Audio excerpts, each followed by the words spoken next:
want 3 answers to every question. You won't have too many questions that way. I think my name is Kamal Mithil. I think as far as US and India is concerned, it's basics that yes, we are democracies, we value that, and so that's a given. I don't think there is anybody in India would discuss this or anybody in the US would discuss this. That's a fundamental fact. The question is, when you talk about cooperation, it's built on this basic foundation. And the cooperation can be a little bit beyond just simple politics, because the politicians are elected by people, and the people's needs are what have to be met by these politicians. In India, it could be half the population in getting $1 a day, no electricity, etc. On the US side, it could be jobs, it could be $500 billion of import of crude oil and the dependency on foreign oil, etc. So I think what we need to see is where can we cooperate, where we solve our internal problems also. And that's where I think the opportunities are. For example, as a business opportunity, I look at these connections as business connections because that is what goes down to the people, because it has to be people-people connections.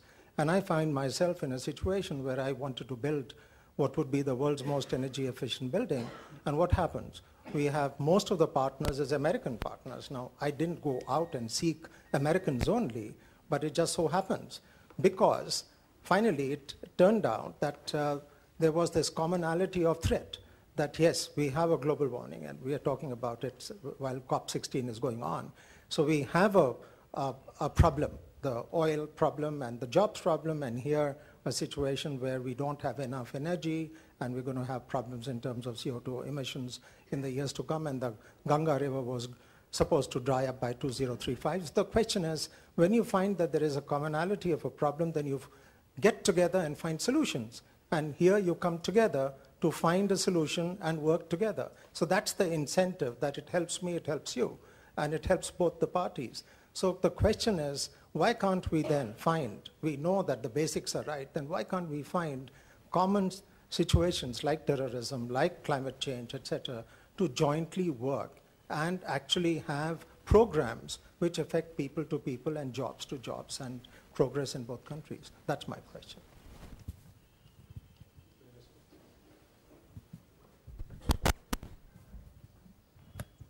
Well, I mean,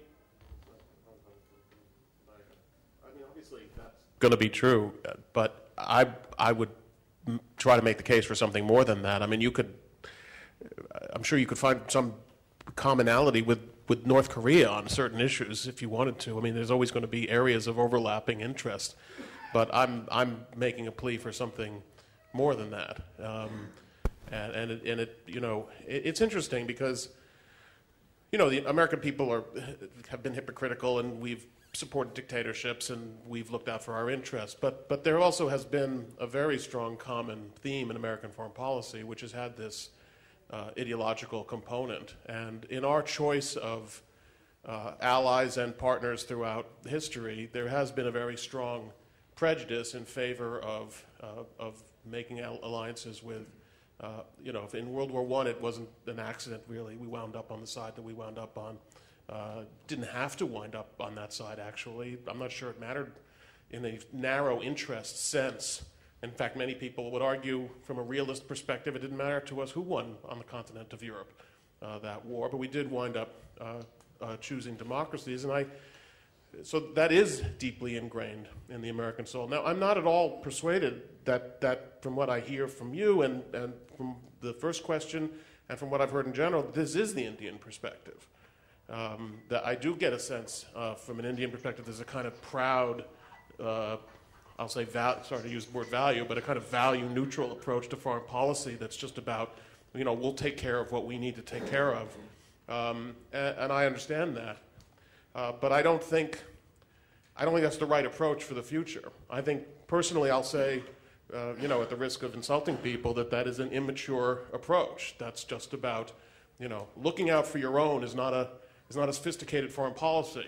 You can get beyond that, and I would suggest that as India emerges as a great power, it should think beyond, where's our next deal, and start thinking about broader global responsibilities. And again, I mean, in the case of the United States, there is no American nationhood. This makes it America special. There is no American nationhood apart from the ideas, because we're all from different nations. People come from everywhere, and the only thing that unites Americans ultimately are the principles of the Declaration of Independence, which are deemed to be universal. Otherwise we would just be a polyglot nation. Now, I'm not an expert on India, but I sense that there must be some truth about that in India too. That the idea is what holds India together. So it seems to me that in the very essence of India, there is an acceptance of the idea of universal principle. And so as you look out to the world, I don't see how you could decide that what is a universal principle for Indians is not a universal principle for others. Because then I don't see what the justification in a way for, I don't see how Indian unity continues in the same way that I don't see how American unity could continue without some basic belief that these are universal principles. So anyway, I'll end it with that.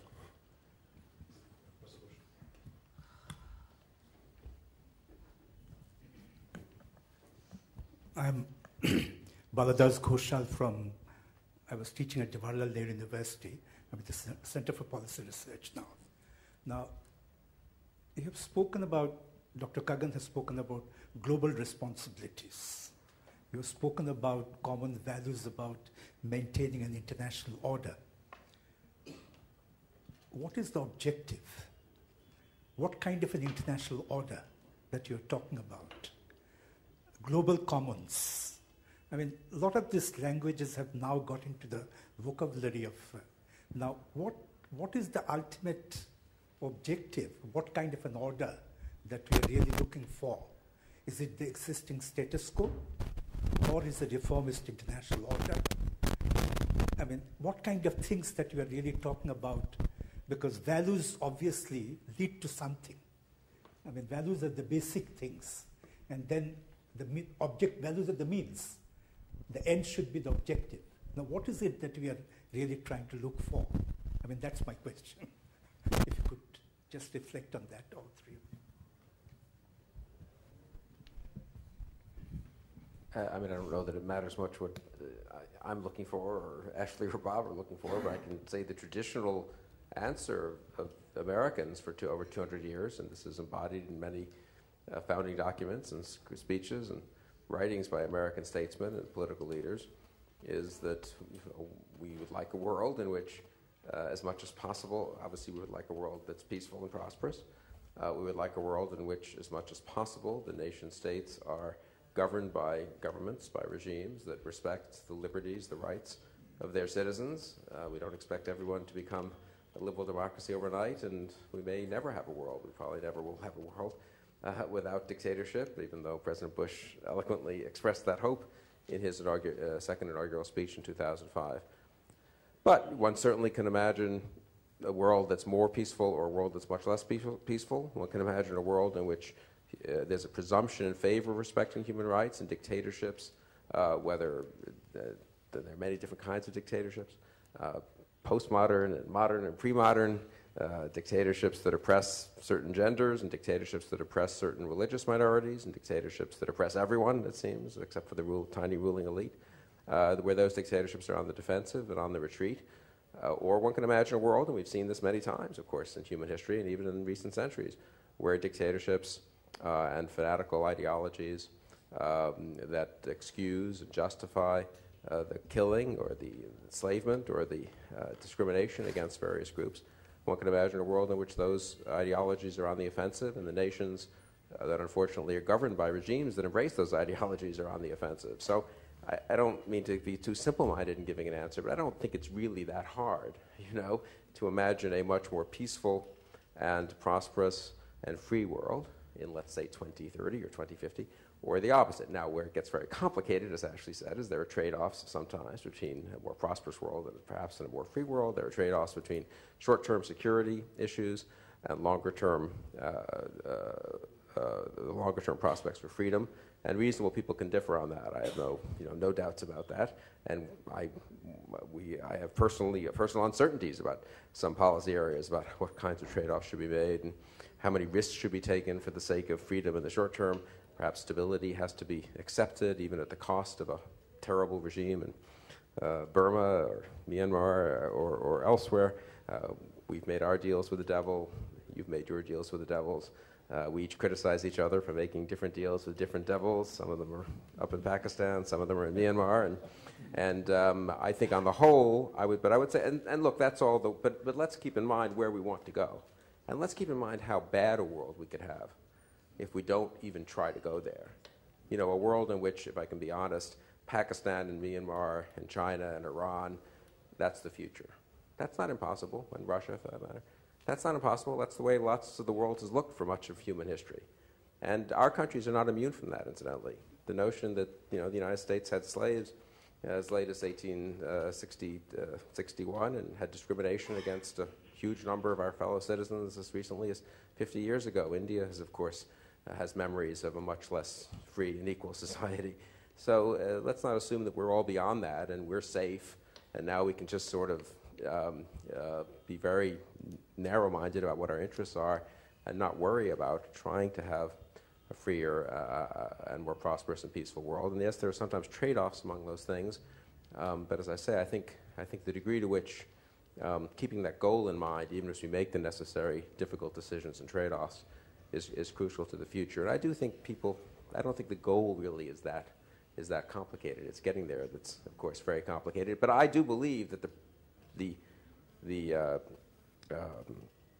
prerequisite for getting there is, Bob alluded to this and Ashley as well, the strong democracies have to hang together.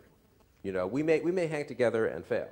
We may hang together and make stupid decisions and end up with, or be weak, or be foolish, or reckless, and end up with nuclear proliferation, and end up with dictatorships being strengthened, and end up with the forces of democracy and freedom in retreat.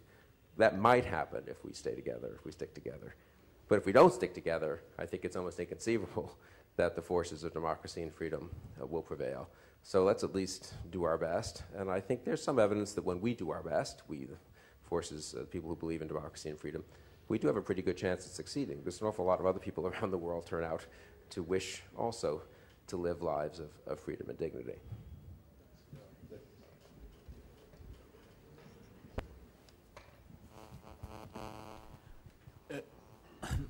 My name is Gotham Mahajan, and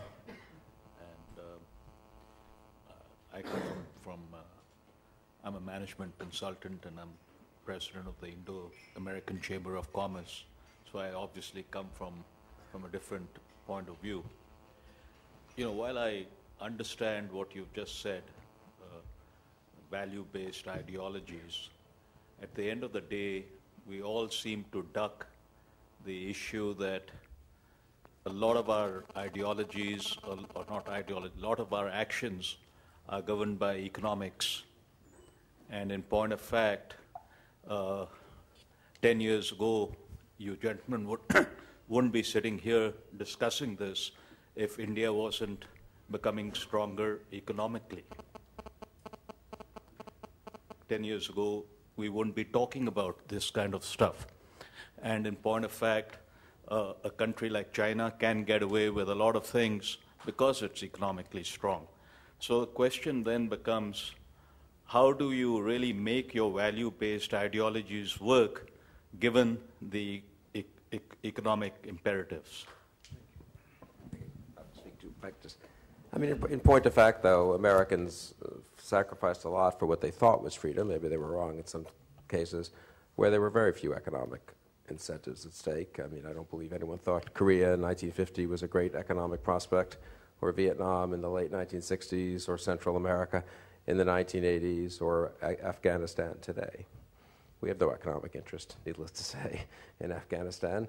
We have a certain self-interest. We also, however, have a certain sense that it would be terrible to walk away in that situation where we've committed so much and made promises. Even if we could somehow, you know, we could attack from the air and make sure that no terror group ever set up terror camps that would threaten us again, at least. We might not worry so much, according to this view of narrow self-interest, whether these terrorists threaten other countries, since why is that our problem, you know?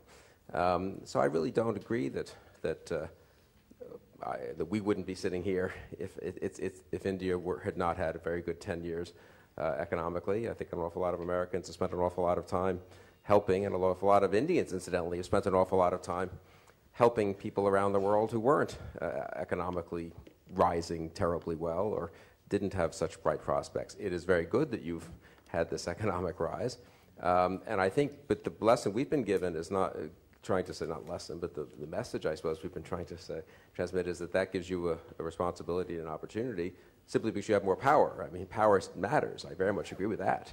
That we're not living in some dream world where power doesn't matter. To some degree, the powerful will do what they can, and the weak will suffer what they must. But India, now being powerful, has a chance to do more, has to prevent some of the suffering that perhaps couldn't be prevented 20 years ago when India was poorer and weaker.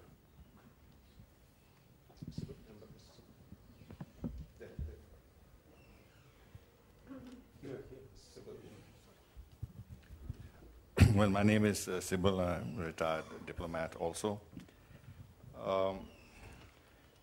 It's quite clear that the bond of democracy has always existed between our two countries, as has been mentioned. But translating this into practical politics, as has also been noted in various ways, all right, to some extent this has been eroded. But nevertheless, we have no clear guidelines as to what can be the degree of interference. On the issue of human rights, I think the broad point is well accepted. But then again, the problem that raises itself is that very often this issue is dealt with selectively. And therefore, there are accusations of double standards, which then actually, in a sense, erodes the validity of focusing on human rights as a legitimate demand of the international community. So if values begin to be used because of national interests as political tools, as has happened very often, then those values themselves become somewhat questionable. Now, in terms of practical problems, now you have China. There is some concern expressed that China's authoritarian system may actually begin to attract more and more countries. But then we see, as a matter of fact, that US and China are so highly interdependent. One doesn't quite see clearly how the United States intends to deal with China. Will it reduce its trade and investment relationship? Will it begin to contain China? What will be the role of US corporations in this? Are they on the same wavelength? Similarly, in the case of Pakistan, in many ways, the US relationship with Pakistan is contrary to all core US values, whether democracy or terrorism or proliferation or religious radicalism, but there is a very strong relationship dictated by national interests where you are even arming Pakistan. And then in this connection, your relationship with Saudi Arabia, one can understand it from the point of view of national interest, but again, in terms of values and principles, it's difficult to explain. And finally, I would say that I think it will not be entirely correct to say that India is value neutral. We have certain values which perhaps are not particularly well understood, especially as we are not in the business of propagating our values. These values are very much endemic to our culture, our way of thinking, our way of life, our system. This whole business of live and let live, of coexistence, not in the Cold War context, but generally speaking, you know, in order that there can be many truths, there can be many different ways of looking at things and all have a certain degree of legitimacy, a desire to avoid conflict, a distaste for military solutions. We are not in the business of promoting instability. We are very reluctant to get into arms trade of any kind. We don't sell arms to any country, even to our neighbors, even when they ask us at times. But these are certain broad values we have in terms of how we should act on the international stage, and they're very much there. And finally, when it comes to Iran and Myanmar, here again, question of values-based cooperation with India and the United States, how does it practically express itself on the ground? We certainly do not endorse many things that are happening in Iran and Myanmar, but we have, unlike the United States of America, very few bargaining chips in our hand to deal with this issue. And we don't have any alliance cover, so we are in it alone. And that makes it very difficult for us to act on the basis of what we think might be, which ought to be done, and then not pay the cost of it.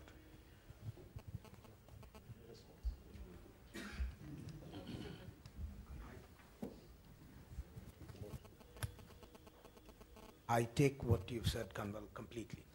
But let me go back and affirm one or two principles. The fact that the United States, like every other country, has at various points compromised on its own values in its foreign policies is not an argument to my mind to demand that values be excised from the realm of foreign policy. We recognize at every step that we do make compromises. It's the nature of political action in history. We are not often given the luxury of being able to have pristine choices. That applies to us, that applies to you, that applies to everyone.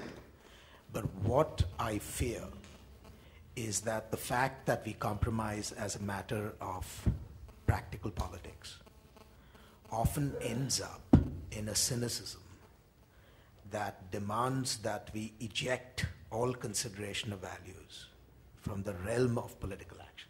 And that I am troubled by, even though I think of myself as a realist. I think in India's practice, it is abundantly clear that it has always maintained some values. And to me, the important consideration is this. Because India is a democracy, because the United States is a democracy, in the exercise of our political choices, there are some solutions that are simply ruled out ipso facto. Like, for example, when we have challenges to state authority, we don't believe that it is permissible for the state to resolve those challenges by the massed extermination of people who happen to reject the state. This is a very important principle that has somehow, we have managed to incarnate in all our political actions. And so yes, there will be compromises. We will, make errors. It's never a clear path. There's always a constant adjustment. I don't see that as a necessary indictment of where we go. And so I think what I care about is to look for ways in which we can have a constructive conversation, not just in a vocal sense, but in terms of our political action. That is, how do we cooperate practically to make certain that the principles that we both see as important to our countries are the principles that ultimately survive in a world where there are political entities who fundamentally reject those principles to start. And so I am completely with you on the proposition that this is not an idealist quest. It has to be reinforced by power, because if you do not have power, these principles will almost certainly die. But simply because we have to accumulate power to protect the principle, I don't think should take us to the point where we basically say the principle doesn't matter, it's power alone that matters. Because in fact, you are absolutely right. In the exercise of how India conducts its business, internally and externally, just as the United States, there are simply some solutions that we have not pursued, which on a pure crude basis of interest, we might have. And the reason we don't do that is because ultimately you cannot have this, as Bill argued, you cannot have this pure dichotomy of interest versus values. I mean, that's an interesting ideal type, and it's useful to keep it there. But all our assessments of interest are suffused by our values. And so we both have work to do. I mean, this is not, I'm not accusing India and, of any particular thing, but I think this is something we need to keep in mind. I just want to add that this idea of we're not telling anybody what to do, we just live and let live. This is a myth that Americans lived with for a long time themselves. This was very much the American self-image. There's, we're just doing our thing here. But the reality is that the more power you have, the less that's anything other than a myth. The more power you wield, the more influence you have over what everybody else does around you and wherever you wield influence. And there's no such thing as a neutral position. You're always helping one side or the other, or multiple sides against other sides. You're either supporting a dictatorship against the people who are resisting it, or you're supporting the people who are resisting it against the dictatorship.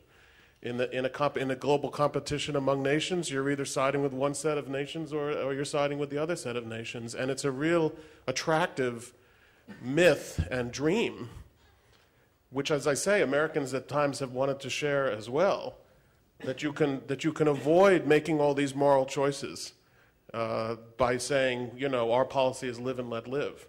But the reality of power is that that's impossible. And I must say, I think that the more powerful India gets, the more it's going to have to confront these kinds of choices and decide how it wants to make those kinds of choices. Because power brings moral burdens, whether you like it or not. At one point, I think this has actually been a very interesting discussion and a healthy discussion that we have, of course, in the United States and you have here in India. And it's good to have among Americans and Indians. And it's what any serious citizens of serious democracies, especially democracies that have enough power to possibly influence events outside their borders, is the kind of discussions one has to have. But I think there are two separate issues you raised, both very interestingly. One is the question of sort of if one is hypocritical, does one really have standards? And I would say the answer to that is yes. Double standards are probably better than no standards. The world is inevitably one of double standards, but at least double standards recognize that one tries to do certain things. One has to apologize for not doing certain things. Hypocrisy is the tribute, vice pays to virtue. But I want to focus on the other